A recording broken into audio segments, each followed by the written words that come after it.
Greetings, comrades. My name is Gigantals, and today I'll be doing not a new series, but I'm gonna be calling it a sobering shot. And the reason why is because sometimes I've noticed while looking back through one of my videos, I got a few things of it wrong. So so it's like a shot of knowledge, but a corrected version, because some of these corrections need to be heard because they are potentially life-threatening otherwise. So. First episode of the sobering shot. So, going back to a shot of knowledge too, one of the things I mentioned is the Palmaris Longus tendon, which you find in the human body. It's like almost like you have two tendons running down your wrists that you put your thumb to your to your pinky, and then you can see it. Well, back then I said it was due to it was from the days where we would swing through the trees like apes. That was wrong. Technically, all humans have it. It's just that, It's just that as DNA naturally degraded over time. Some people were born without it. Like 100 years from now, the amount of people that do have this tendon will no longer exist because they are slowly degrading the human form. So this tendon will only be around for a little bit longer, but until eventually all the genes associated with building it are gone. Now, second point of correction. When I mentioned what the appendix was, I believe I said it was due to there was the remains of like a secondary digestive chamber, but similar to horses when we used to eat lots of plant matter. However, that is wrong, and this is perhaps the most important one that you guys need to hear. You see, back in several decades ago, when people, even nowadays, people still believe it's that. But back then, doctors made it a point that whenever they did surgery, they would remove the appendix because they believed it was useless.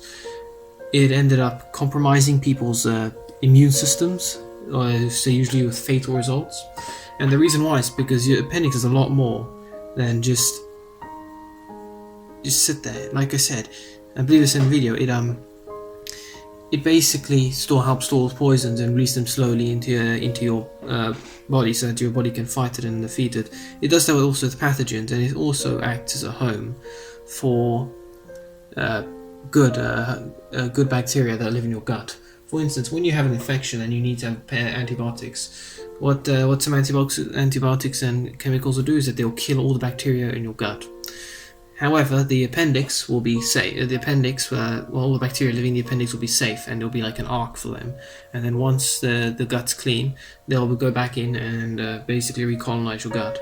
Now that's very important for the sake of your immune system and for the proper digestion of food. Whatever you do, do not get your appendix removed unless you absolutely have to, because otherwise it could really, really backfire on you.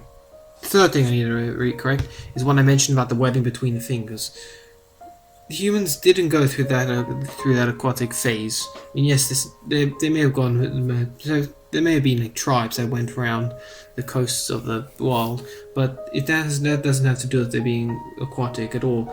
The reason why you have webbing on your fingers is to prevent your fingers being splayed out too far, and then the joints potentially suffering massive damage. If you spread out your fingers as far as you can, you'll find that the webbing on your fingers will stop them going out any further. Now, imagine if you end up hitting your hand and it causes it to splay out. Your skin will more than likely stop it going out too far, and you'll hurt. It may rip slightly, but your fingers will be fine. Without that skin, every time you try to grab on, it also helps grip, more surface area. But every time you hit your hand on something, it would potentially cause your joints to be damaged, because there is nothing holding your fingers together from moving sideways. Sure, it may be more convenient lifting up. People think it's more convenient lifting up water and stuff, but if you put your fingers together in a bowl, you can obviously see the gaps in your fingers. So it evidently has nothing to do with being aquatic. It's more about securing the position of your fingers. As for the chin, I'll go into depth in greater detail in another video, but basically the chin is important because it helps keep our heads above water. Sounds a bit weird, but basically if you have a chin, it changes the way you drink water. For instance, if you have a chin, let's say like kneeling down to get a drink, most people use their hands, but some people won't. They'll try and drink up the water. What you'll find is that because you have a chin, I'll actually encourage you to dip your chin in the water and rest it partially on the rock beneath it and drink water.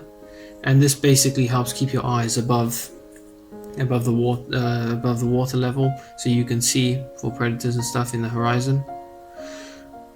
Also, it means that it also helps when you're swimming, because you know that you need to keep your chin above the water, because as long as your chin is above water, there's no danger of water entering your mouth, nose, or eyes. As such, it's a bit hard to prove, but trust me, you'll see this one. You'll see what I'm talking about when you try and drink from a pool of water like that, or when you're swimming. You'll always know to keep your chin above water, or use it to basically keep your head upright when you are in water. Yeah, so that's all I've got for this sobering shot video. I am sorry I got the shot of knowledge 2 video wrong. Unfortunately, sometimes several hours of research can be undone by 1 minute of checking on another site that has more credit. But I hope that this will be the last sobering shot, and if not, I will guarantee you that I will make all these sobering shots as accurate as possible to prevent confusion. If you like this video, please give a like, please share my videos, please comment what you think, and then any other facts you want me to do, and hopefully I'll do research them properly so I don't have to do another sobering shot. Please subscribe to my channel so you can see more content, and please ring the bell to keep up with my knowledge videos. Hopefully there won't be a next episode of the sobering shot, but if there is, I can guarantee you that what it's saying it will be right. Anyway, see you next video, comrades. Until then.